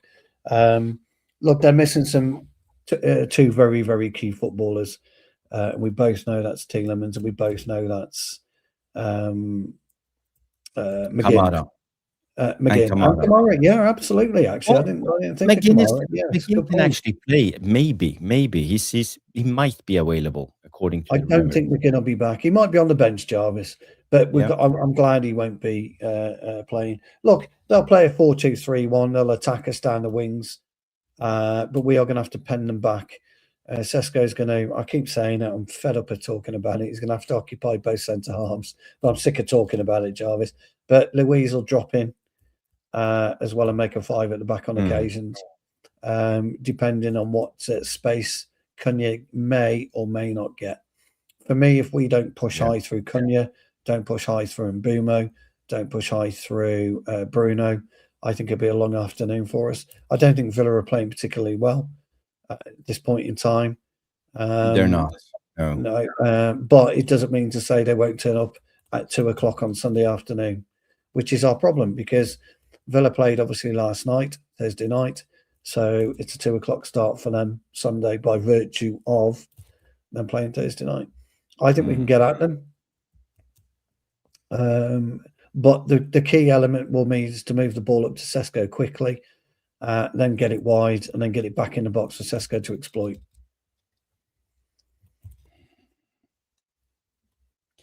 So they are picking Masraoui as right back and Luke Short at left back. Do you think it's on form when it comes to Dalot? Grace, where are you? They're not picking Dalot. I don't understand why they're not picking Dalot. I think for me, Dalot starts over Matsari.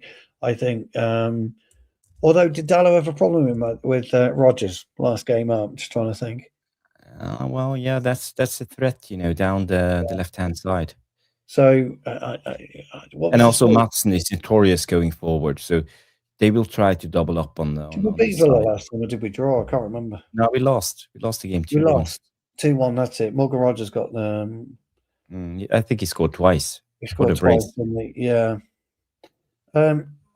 He's a real problem. Morgan Rodgers is going to be a problem for us but he's not been playing well the last few weeks. And Watkins is finding a little bit of form, but he's not prolific enough for me. If we can win that midfield battle, if we can get hold of Buendia, who is a key player, Jarvis, that you mentioned him before. If we can stop Anana's power, and Louise, I don't think Louise has ripped up any trees since he's been back at Villa. He's just refinding his feet again. They're weak at fullback. They're weak at Marsden and Lindelof. I don't think they're great at the back. Konza and Mings, I don't think they're best pairing at all. It's no surprise that they started to concede goals. So I agree with this. Don't underestimate Villa, especially if McGinn returns. Totally agree. Sancho won't be playing anyway, will he? So unless we've waived. If McGinn returns, will Villa do something like this? Put Rodgers on the right and McGinn in this position, or would McGinn go into the 10? Or where is McGinn playing? Because he usually plays on one of the wingers in the. It's one of Anana and Louise for me. He'll make way. He'll keep Buendia in, and it'll either be Anana and Louise. I think Rodgers and Bailey stay out wide, and McGinn will go in the middle, and Buendia will drop back. That's what I think they'll do. You're absolutely right. The thing about do you know why McGinn's so dangerous? He operates from right and left. But Aston Villa, when they go into attack, they go almost into a 4-3-2. So they do something like this. Not always when McGinn plays, because when McGinn plays, he's more of a rogue. That's the thing. When McGinn comes in, McGinn inverts and become part of, because Emery, is notorious of playing the box midfield all the time, because it's all about balance and keeping the midfield central area really tight. And it will be very tough to try to counter on Aston Villa, because they always have these guys, 6 guys in defense. I don't think that'll be a problem for us this time. And if you noticed how they played last night, if you watched how they played, they were in complete disarray. Every time they were being attacked, they were completely out of position. In possession, they were better. They were much better. If you look at Watkins's goal, it was more of a bit of a hit and hope over to him that he kind of got the goal. They're not as fluid without McGinn in that middle part. McGinn's what makes it tick. For 100% sure. So I'm praying McGinn doesn't play, because I think we'll have a chance of getting Sesko in between Mings and Konza, because I think they're both weak. And I think we'll have but they do press. Defend. Excuse me. They do defend tight, and they do push in when they are defending and widen when they're attacking. Absolutely, I totally agree. They use the width nicely, but they also squeeze the middle. And this is where, I've always said, and the reason I've always said you push Sesko in between Konza and Mings is that you push then Bruno in between Bailey, Buendia if he plays, Anana and Louise, and you make one of those mark Bruno. And we don't do that enough. You've seen that, and you made the point, was it 2 weeks ago?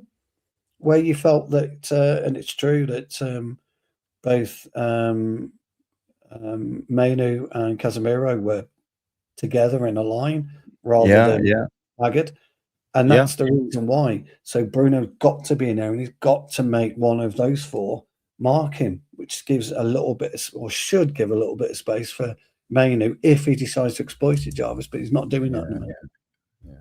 And I also think the predicted lineup is a little bit wrong, because I don't think we will see Buendina in the 10. I think it will be more like this, and these two guys will stretch out. So at the time you will see Buendina inverting, doing the McGinn thing. Yeah, that's where I would see. Yes, no, I agree with. But again, the good thing about McGinn is he'll switch with Rodgers occasionally. You know, you talked about him coming wide. He'll switch with Rodgers. Change a little bit. Yeah, absolutely. So McGinn's the danger man for them. But I do think they're weak at the back, and I do think we can get at them. But I want to see Cunha operate here, not out wide, but operate just above Bailey and Onana. That's exactly where I'd like to see him operate. Be dangerous, but take the ball from where Mainu is and run it. Get it up that pitch. Start using selfishness. Is that a fair assessment? When he carries the ball, selfish? Is it selfish play? I don't know. But I want to see Mbeumo do the same thing, though, Jarvis. Now, you've spoken about this recently. You haven't spoken about Mbeumo driving from deep a lot recently because he's playing too far forward. So I want to see Mbeumo go back to what he was doing 4, 5, 6, 7, 8 weeks ago. That's it. Could we go for a play like Ahmad instead? Would this game suit him better? Because Mbeumo is a high-intensity player when it comes to the press play, and I don't think, if Carrick has any sense in him, you shouldn't go press Aston Villa, because they're very good on the ball. They have good patterns. Nice. Unai Emery has been drilling this for so many years. You know, he knows. So, well, I would set a mid block and just wait him out. You raise I wouldn't try. I wouldn't even try, and this is why I would go with Sesko. That's okay with me, because we don't need those legs. You're thinking of resting in Mbeumo? You're thinking of resting in Mbeumo? Yeah, I got no problem with that. Now, because we are talking about now the right winger will come from deep, and this is where we see Ahmad.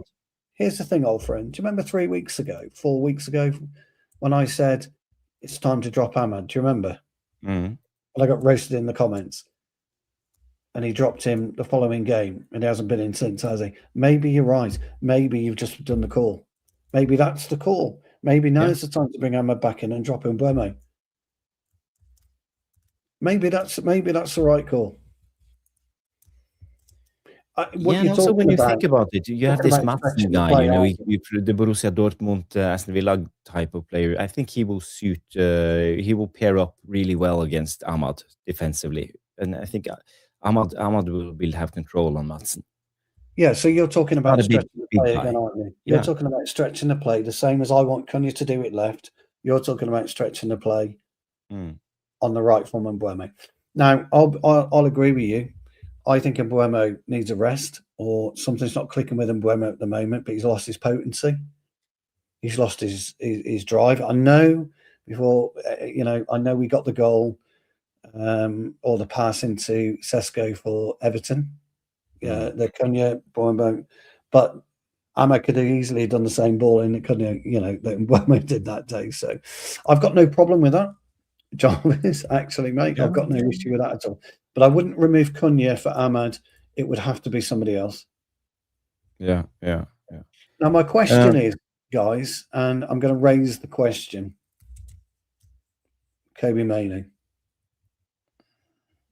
Now, the problem is we cannot replace Mainoo with Agate, can we? We know that. All of us know that. Because if you do, you are losing that air of calmness in the middle of the pitch. But he's not doing it at this point in time. So what do you do with that conundrum? Because I do see a problem there at the moment. Big up, Nas. Yeah. For me, Stu, when I look at this right now, I haven't thought it through, but Okay, let's say we go into this 3-2-5 attacking formation. Ahmad on one side, Luke Shaw on the other side. We have Cunha in between. We have most likely Bruno and Sesko. That's where Sesko should be. But for me, I would like Kobe Mainoo here and Casemiro here. Yeah. Well, in the latest games, we have seen both of them being too reluctant pushing forward into the danger areas. Because I would like to see Kobe Mainoo around Cunha, around Sesko, around Bruno, around Ahmad all the time for those short, intricate passes, the close proximity, not being too deep. And even I would trust even Masraoui to push up. And I would trust Lenny Yoro, Maguire, and Casemiro to be the rest defense, the guys who will be the defense if Villa will come on the counter. And Villa is not a very counter-attacking team anyway, so I wouldn't worry too much about it. I'll do it slightly different to that. I agree with Maguire up there. I just dropped Yoro a few yards back, that's all. In the light green. Well, yeah, but it doesn't matter. But what I'm talking about, you have three guys in defense, these guys. Yes, that's exactly right, yeah. And because you only have to worry about Watkins and maybe Rodgers on the counter attack, and sometimes Bailey. So I think we'll be fine. But one of them needs to drop deep to defend anyway. So we have the ability to follow them. Yeah, whichever side. Yeah, exactly. Yeah, whichever side. Yeah. So we always go with the +1 anyway, if you know what I mean. Yeah. No, absolutely. There's a point here. Which is what's going on? You've got the ad at the back. And Anthony says, I don't think Sesko has much chemistry with Bruno, and I believe it would be prudent to start Zirkzee and bring on Sesko after the 65th minute. Interesting point. Interesting point. He did play quite well when he came on against Newcastle, didn't he? The thing with Sesko, the problem is you can't press Aston Villa, because this is what Emery wants. He wants to set the trap, and the trap is press and then you play over. As soon as you press, you go into team high, you play it long. This is what Unai Emery is doing. So that's why you can't press them high. If you single press them, he can't execute that trap. I've spoken about this a lot, you see. This is why I want Sesko where he is, Jarvis, because you can't execute the crap if you single press. You're absolutely right, pal. As always, mate, you're never wrong about your pressing, and you're right again. No, you are. I'm not blowing smoke. You're right again.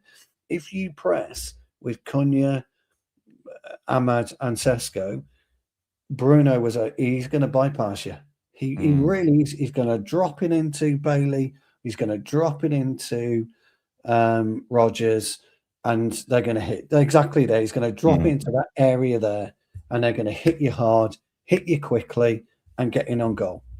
Yeah. They really are. If we press with the three, if you single press, and it's hard for a striker, my old mate. It really is hard for a striker, because I've been single pressed before, and every time you get the ball, you just pop it off, and the striker's running across to the fullback. You pop it back and he's running across the centre half again. That's a single press. It's a fucking nightmare. But what it does, Jarvis, it stops them pushing forward. Because when they do push forward, you've got Cunha who can cut Bailey or Rodgers, and you've got Ahmad or Bruno who can do the same on the opposite side. But it's a nightmare to single press, pal. So you're 100% right, and I agree with you completely. So whenever Villa is on the ball trying to play themselves off from the back, let's say Martinez starts with it here. Yeah, I just need Bruno and Sesko to stand here and block the passing lanes from Minks to Luis and from Konsa to Onana. And you want them going wide all the directly. Time.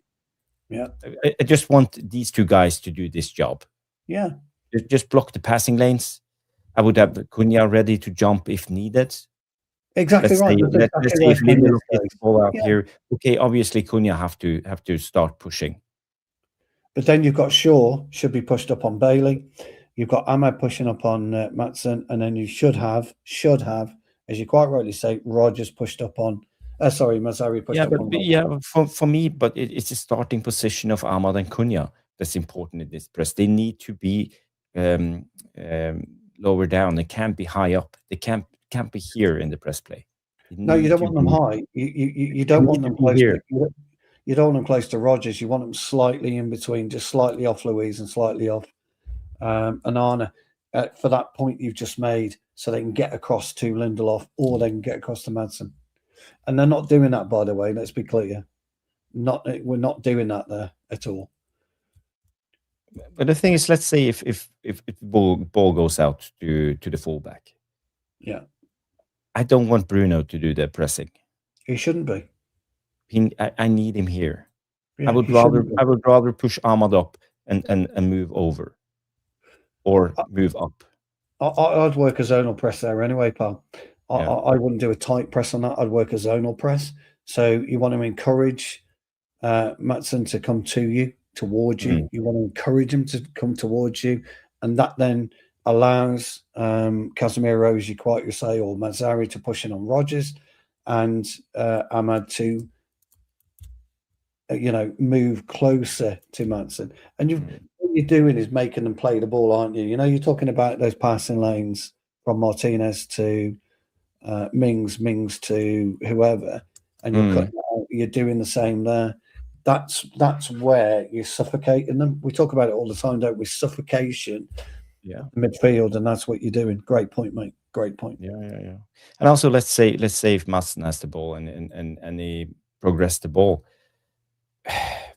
I would rather these two guys to stay in this area. Oh, I need the square or the circle. I want them to stay in this area all the time. Casemiro and Mainu defensively, because I know as soon as Watkins, Buendía, or Rodgers, they will try to split our centre backs, create, and then they have a lot of space and they can come with their runners. Let's say you have Bailey or Rodgers in any direction, and suddenly the ball comes long.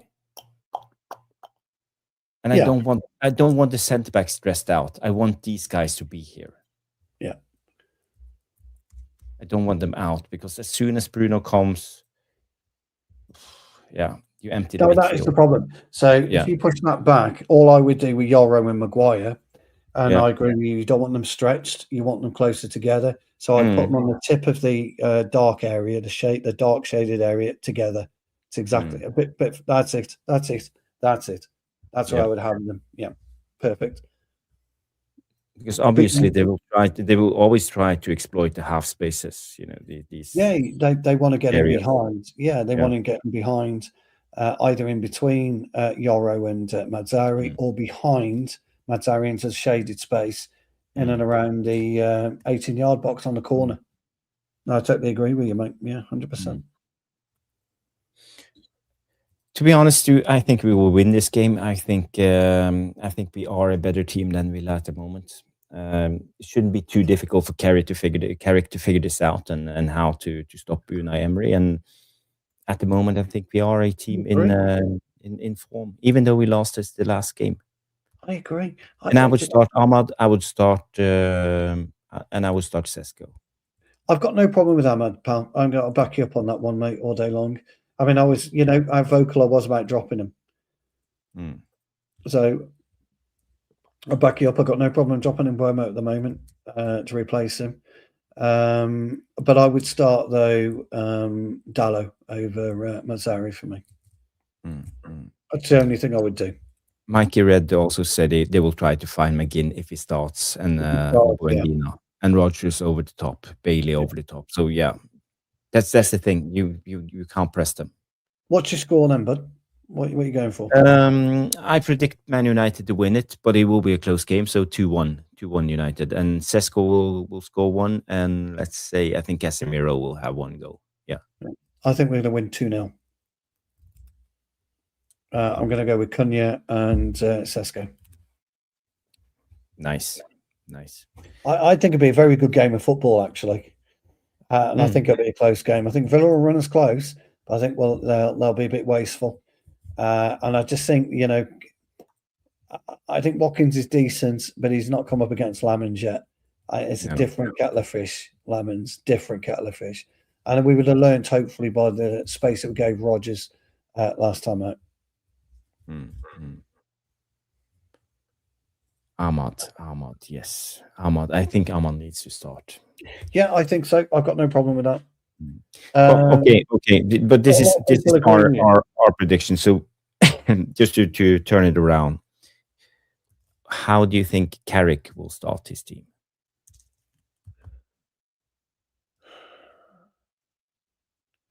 He starts exactly the same that he started with Newcastle, and I think he will start with Mazzari over Dalot.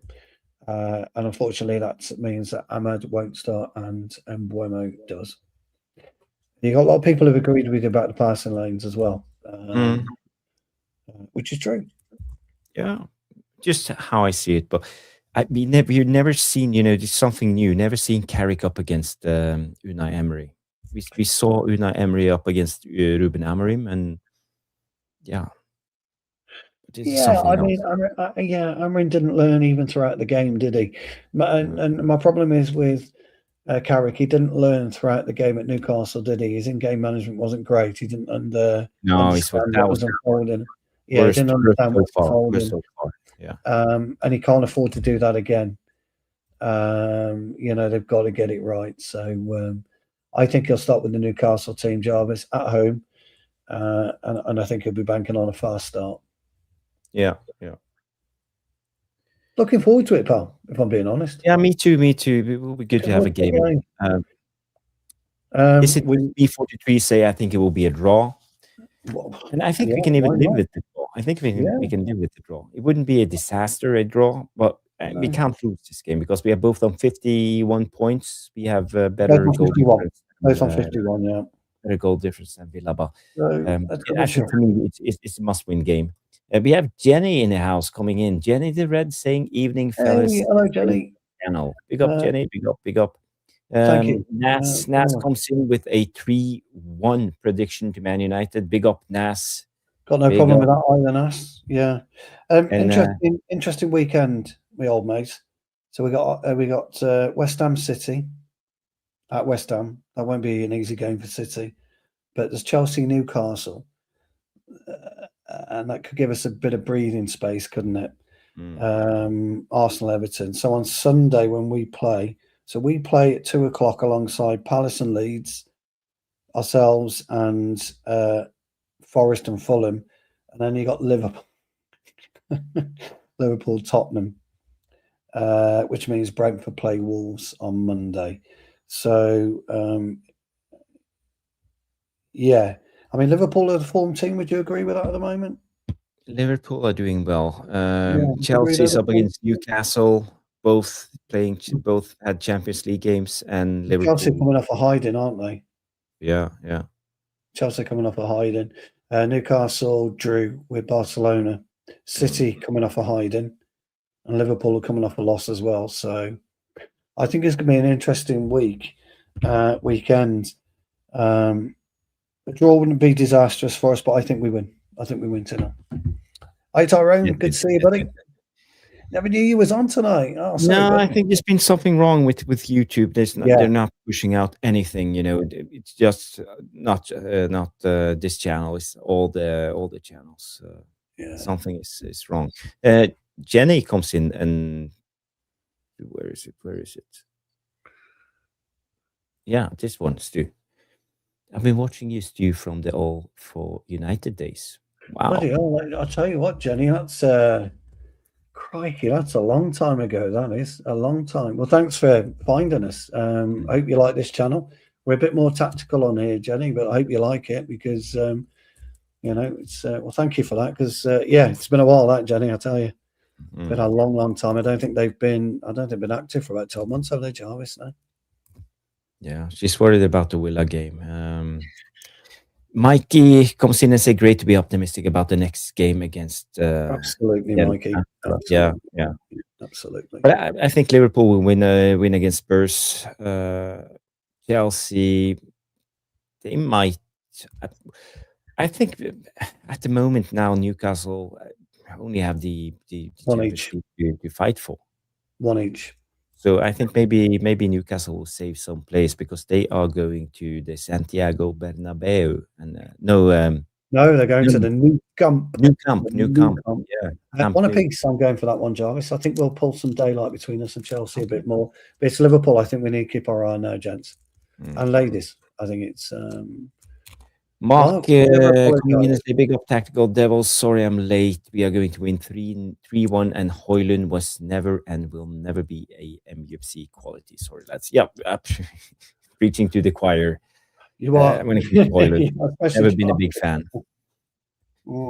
Go back a year and watch all the breakdowns on the slating of Højlund. It's true. Yeah. Paul, we got a few questions. I see you starred. Crikey, we've got a lot of questions. Yeah, just a couple. We don't have much time. I want to try to go on 2 hours, but 5 more minutes. We've got 5 minutes. We'll do a couple of questions. Let's see what we've got. There was a question for you. No. Oh God, I ballsed up here. What a clown. Right. Let me start again, Jarvis. It's embarrassing, this is. I often embarrass myself, as you all know, guys. Question for Jarvis. And he says, if Man United played Bodo Glimt in the Champions... Oh, dear me. Oh, this is from the last show, by the way. Oh, sorry. Was it Big up. Yeah. Oh, sorry, mate. Sorry. But I can answer it again. For me, yes, please. It's impossible. But my gut feeling tells me I would actually... Maybe I would be happy anyway. You'd be happy. It would be a win-win. Yeah. But 51% Bodo Glimt and 49% Man United, just because Bodo Glimt have never won it before. I don't know. Sorry about that. I didn't realize. Anyway, here's a funny one. Is Taibbi worse than Buendia? Actually, Taibbi was a better goalkeeper. How many games did Taibbi play? Yeah, he played 3. Only played 3. He's actually a better goalkeeper than we actually saw. But that Man United stint ruined his career. It completely destroyed him. He was a fantastic keeper before that. Really, really good shot stopper. But he just went to pieces. And in fact, that game, was it Liverpool or Southampton? I can't remember. I think it was Southampton. Prior to the mistakes he was making, he made 3 or 4 brilliant saves. So he was a very, very good stopper. He just went to pieces, and when he went to pieces, he never recovered. Yeah, his debut was up against Chelsea away, wasn't it? I think it was Chelsea away, and I think it was Southampton where he was particularly bad, wasn't it? Yeah, Southampton or Liverpool, but either way, he was. It's a shame. But, fair play to him. But to answer the question, Taibbi, no, I think Binder is worse. Yeah, to Binder is worse. Taibbi was a better goalkeeper than we saw. Yeah. For sure. Here we go. Jarvis, will you follow a second team in the World Cup? Same question for me. Well, there's only one answer, isn't there? I will follow Norway and England. And I will follow England and Norway. That's the only answer. Funny you should mention that. In the World Cup, we are definitely doing watch-alongs. We had originally planned to do Norway and England games where possible. But if Brazil or Argentina came up, we'd obviously have to bow down to something like that. But we are going to try and do some games. We don't know what the schedule is yet. I have a soft spot for Brazil in the World Cup. Also Argentina, the big ones. Oh, you know where my soft spot lies, don't you? I know where that lies. But we are going to try and do other watch along. So we'd love to have you along with us. It would be absolutely brilliant. Well, great question. I like that question. Jamie says, Jamie, happy birthday for Jamie. He's got an hour. Sorry, he's got 49 minutes till he becomes... How old are you, Jamie? Tomorrow, buddy. Why is no one questioning why Luis Enrique isn't high on our list? That's worrying for me. There's a lot of backwater chat. We'll call it backwater chat that we've tried in vain to try and ascertain what Luis Enrique plans to do in the summer. If you believe everything you hear, then Luis Enrique would probably sign a new contract to PSG and would like to manage in the Premier League at some stage in his career, and that's what we hear. But Manchester City, what happens when Pep goes? Luis Enrique comes in. Well, I think we all agree. We all think Pep's gone, don't we, in the summer? Yeah. We do, don't we? We think Pep's gone in the summer. So it could well be that he's waiting for the Man City call. So, really interesting one. But I do believe that Enrique would be wanted by the club, but whether you could get him or not. Well, he's another checkbook manager for me. Well, people say he's done fantastic things. Okay, you haven't bought the biggest stars, but again, look how much money he spent, especially when it goes to wages. Yes, PSG is madness when it comes to wages. They've calmed down a bit, though. To be fair, they don't do Galacticos anymore. They do not exist at PSG. No, not Galacticos, but look at the wage. Look at the wage budget. Yeah, I know. Yeah, they pay a lot. Yeah. Will we see Keith Hackett soon? Yes. Well, to be honest, we haven't reached out to Keith for a while because we've been concentrating on certain things, as you know, trying to build the channel organically. But yes, we can always reach out to Keith, and he's always a welcome guest on there, and I think he would like to come back. I hope we can see. He's been controversial. He's been trolling Twitter the last couple of days after the Arsenal penalty situation against Leverkusen. That was dreadful. And Keith Hackett agrees with me. That was never a pen. Should never have been a pen, and the referee was wrong, and football has gone soft. If this is the way forward? Yeah, totally agree. I think that's all the questions, buddy. Yeah. I just want to. Oh no, hold on. Sorry. Before you do that, Sean, I know he did put this, didn't he? Yeah. Earlier on, Senesi on a free or Van Hecker. Oh, Van Hecker's a. Oh, God, that's a good shout. That is, isn't it? Is Van Hecker left or right-footed? I don't know. But I need to know that before I can make a choice because Senesi is. I don't know. I'd have to have a look. Senesi is left-footed, so I would like a left-footed centre back. So it's Senesi for me. Van Hecker. Yeah, I think I like Van Hecker anyway. So no nonsense, Jarvis. You know me. Mike he's been brilliant in the comments, so I just wanted to get this one in as well, pal. Who'll be the senior midfielder if we saw Bruno and let Casco in the same window? That to me we would have to buy a senior midfielder, and me and Jarvis, as you may or may not know, Mikey, have a penchant for a certain player, don't we, Jarvis? And I'm going to let you mention his name, and he would be a senior midfielder. Yeah, there's only one, and that's Sander Berge at Fulham. We've never mentioned him before. Probably the best defensive midfielder in the Premier League. He's better than Roger at the minute. Well, I'm not even joking.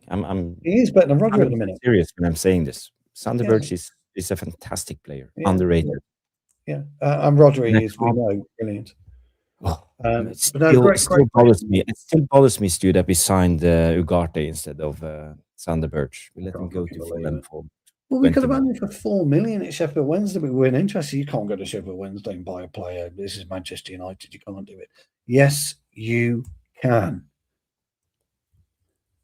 There's been loads of examples, loads of great examples of great players coming from lower league teams. Yeah, it's great. Those are all our questions. That's the question. Thank you guys for all the brilliant questions.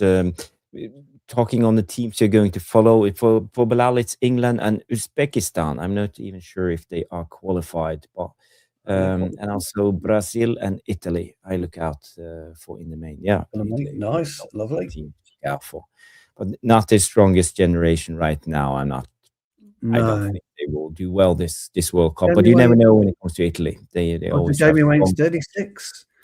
Jamie Wayne's 36 in 44 minutes. Big up, Jamie Wayne, 36.